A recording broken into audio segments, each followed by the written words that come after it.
Emily, would you please repeat after me? My dearest friend, my love, Ian Mark Kimanji. Uwo mkwano, kwana gwangen pili bulago, Ian Mark Kimanji. Today, in front of family, friends, and most importantly, God. O valero mumaso ga bazade bange, mikwana jange, no kusinglada mumaso ga katonda. Who is Father, Son, and Holy Spirit.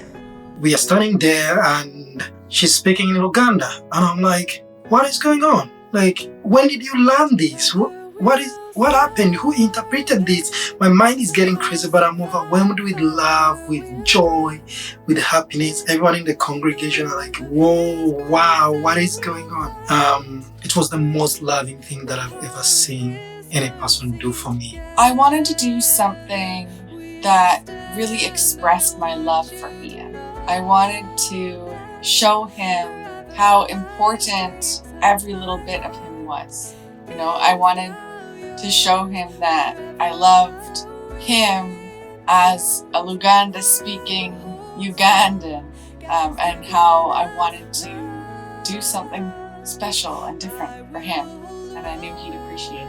I'm Emily Kimanji. And I am Ian Mark Kimanji. And we are filmmakers.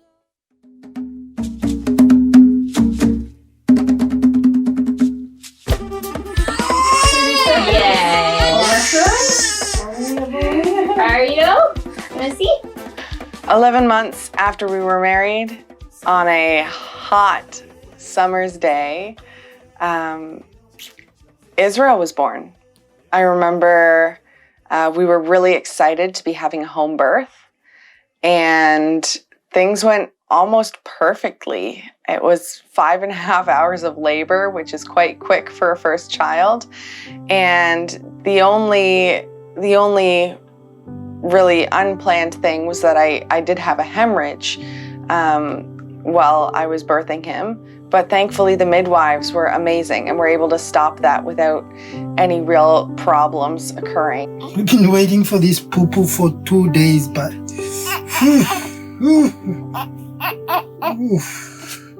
boy, Israel made me feel like I've won in life. It made me feel like his smiles made me feel like a champ that I've always wanted to be, and that's why he's always gonna be daddy's champ.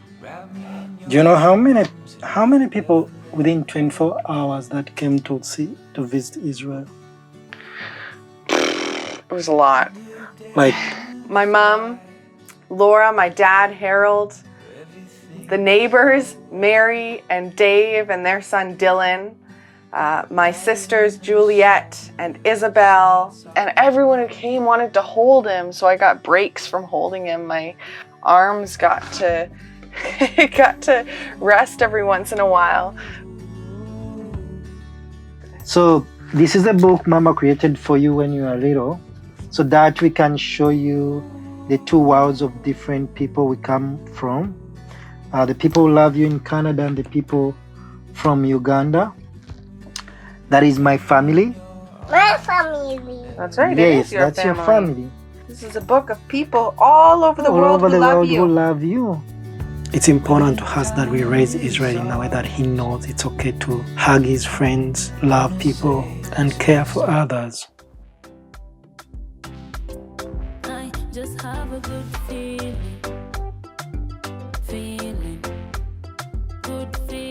When I found out that I was pregnant again, I wanted to do something special to let Ian know, and I thought it would be fun to do something special. So I got a little shirt for Israel that said "World's Best Brother" on it, and I put it on him.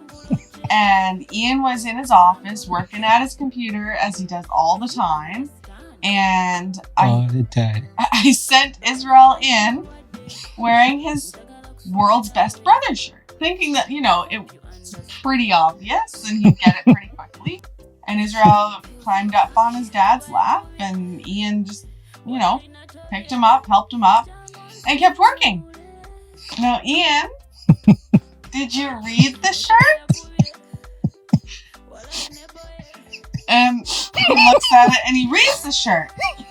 World's best brother. That's a cool shirt, buddy. I had nothing left. I didn't know. So eventually I got it. When I found out that I was pregnant again, one of the first things I wanted to do was contact the midwives and get in with them because it's important to me. I didn't want to give birth in a hospital if I didn't have to. We're gonna listen. You want to press the button? You ready for the sound? You press the button? Press that blue button. Good job. Ooh, your reaction. Listening ears. China says the number of people infected by a mysterious respiratory virus has more than tripled over the weekend. There are now 218 confirmed cases of the new coronavirus, a virus, most of them in Wuhan, where the outbreak originated. So far, 3 people have died.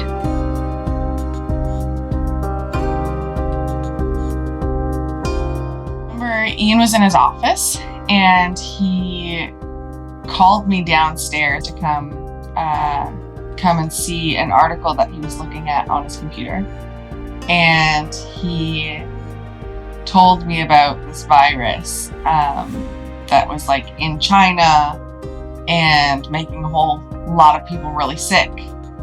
I heard about the story from a friend about something going on in China, talking about the virus and people dying, but it was a serious thing in my head a little bit that this may happen and may become a big thing. He was so worried about it.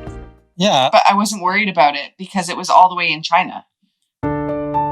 As everyone, including my wife, are thinking like this is still in China, for me, I'm like, no, I know how an epidemic works because I grew up at a time in Uganda when cholera as an epidemic killed boys I played soccer with. And then Ebola came. Ebola shocked the whole of Uganda. Ebola was a thing in Africa. I needed to know how can I protect my family. Something healthy in it. Oh, if you want to. Dan and I are. My midwifery clinic does prenatal classes as they group you in a class with other women who are expecting babies in the same month you are. So you get to make friends, essentially, and meet other women who are experiencing the same things you are. To everyone, the prenatal classes are very normal, but I cannot stop thinking that coronavirus is getting close, and I know how important it is to Emmy that we attend them together. The dad can't really interact with it, but it's literally physically inside of me. So I have that benefit. So having him participate in those classes and to get regular opportunities to learn about how that baby was growing and what was going on, it allowed him to connect in a deeper way. As COVID-19 continues to spread, the government must be in a position to take any and all actions necessary. That is why today, Ontario has declared a state of emergency. In late March, we sent a letter out to our clients on our social media as well as our website and email to our clients explaining some of the changes that were going to occur because of COVID-19. We spelled out some of the protocol changes happening at the hospital, as well as the recommendation for mask wearing while in our clinic, and how some of those things might affect their care. I'm having midwife appointments every week, but things have changed a bit because of the pandemic. So I'm going to my appointments alone at this point, but I've got camera with me, so let's see how it goes. We had to call in to the office before our appointment to go through a verbal screening for COVID-19 symptoms. It didn't matter which midwife I was talking to. Every time I went in, they would tell me, we don't know what it's going to be like by the time your baby comes. Those individual appointments had to be just the essential people attending them, meaning just me and not Ian. It means so much to me to have Ian there with me as a part of the process. So even just thinking about the possibility of not having Ian by my side as we were having this baby just broke my heart. We really are in uncharted territory, and there's so much we don't know about COVID-19, especially its effects on pregnant women, newborns, and the fetus. There has been a sudden surge in cases of a serious mystery illness in children we've been telling you about, believed to be related to COVID-19. At least 64 children in New York have been diagnosed with the syndrome so far. And I had this moment where I realized that this is finally here. COVID-19 is finally affecting me. And at that point, my mindset kind of drew away from that excitement to meet the baby, and like just excitement because the baby was coming turned into this feeling that, you know, I want this baby to come, yes, because I want to meet it, but also because I want this baby to come before things get so bad that, you know, I can't give birth at home and I have to wear a mask and Ian can't be in the delivery room with me. And it was, you know, it was this countdown to 37 weeks. When a client reaches 37 weeks gestation, they're considered to be term. So that's kind of it is the earliest time when we would offer someone a home birth. And before that time, if someone goes into labor, they would be considered preterm. We would recommend hospital delivery. Jump. Go kiss your brother. No, I'm a kiss. No, hold on. Whoa, there you go. Oh, that was nice. What do you say to your brother? Thank you. Yeah, he just kicked back. I did everything I was allowed to do to encourage my labor forward and encourage this baby to come out into the world. So I remember I was going for walks all the time and pushing myself probably further than I should have.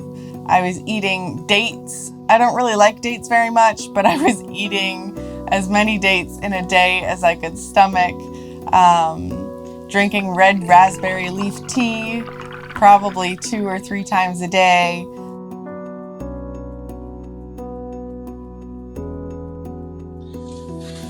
So it's about 5:30 in the morning, and woke up about an hour ago with some pretty strong cramping. It's getting more frequent, it's getting stronger as we go. I'm pretty sure this is early labor. I don't want to wake anybody up yet, because if this is the real thing, I want everyone to have as much energy as possible when things start happening. So I was, you know, timing my contractions, trying to gauge when do I need to wake up Ian, when do I need to call the midwives. She came and woke me up and she said, I think we are having the baby today. I just said, okay.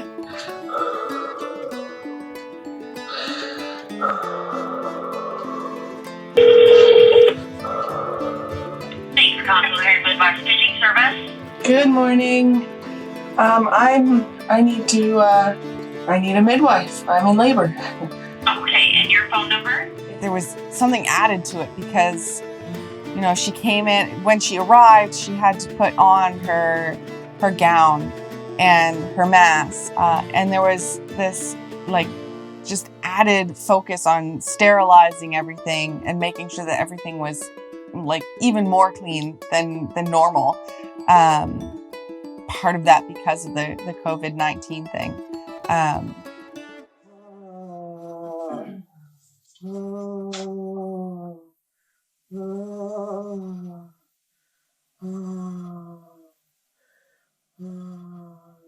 That was so hard. Probably one of the hardest things in the entire labor, if not the hardest thing, was needing to breathe through those contractions. And it felt like forever that I was doing that. The baby wasn't dropping low enough to put pressure where it needed to. So the midwife suggested that I stand up for a little bit. But I was exhausted, so I needed Ian to support me. So strong, and she was so much pulling me, like almost to go down. Like I could feel the pain through her hands. I could feel what she's going through as she was holding me. I could feel it on my shoulders. And now I understood when she said like I should be closer. Instead of being excited that the baby was coming, I had this moment where I thought like, I don't want to push this too far or too fast and have another hemorrhage, because it could be worse and I could have to go to the hospital. And I don't want to have to do that during COVID-19. I don't want to enter into a hospital where sick people are being treated. So my mind was so focused on that I remember pulling away from that. I could have had the baby with one less push, but I didn't, because I felt that pull and I stopped myself for a moment because I didn't want to tear. I didn't want to have a hemorrhage. But then the midwives just, encouraged me, you can do this, just one more push. And I did. Other parents that are still pregnant in the middle of the epidemic. You can do it. It looks scary, but you can do it. Nice. It's exhausting, but it's worth it. 100% worth it. That joy and peace, knowing that he was here and he was safe and he was healthy. Bless you. Don't do that when you are outside. Yeah, everybody will think you've got COVID. That's right. Mm-hmm. I'm glad you decided not to call him COVID. We can be patient for now. Can I go to the door? No, we can't see our friends. We're on lockdown. Can I see the, Sorry, bud. can I see the animals? Oh. Even the animals. The parks zoo are is closed, sweetheart. The parks are closed. Can I go at the other part? The world that Noam was born into was completely different from the world that existed the day before he was born. An epidemic doesn't know race, color, poor or rich. People were dying. People are still dying in an epidemic. I've got this beautiful baby, but I'm not going to get to share him this time like I did last time. It took weeks before friends came to visit. And then when they did, they visited through the door, through the window, or from a distance. And it's not the same. And the question that went through my head was like, what are we going to teach him different? How are we going to show him love? Hey. Almost done setting up the studio. Okay. You should dress up the boys and come we do that family picture. Okay. I'm almost done song. Okay. Want to hear the chorus? Yeah. You got time for that? All right. Let's see. I held you in my arms when the world stood apart. When people kept their distance, I kept you right here on my heart. Here you took your first breath when so many breathed their last. Not knowing where it'd take us, it all happened so fast. Your life in isolation, yet still our hearts could fill. I tell you, God gave me a blessing when the earth stood still. Oh, God gave me a blessing when the earth stood still.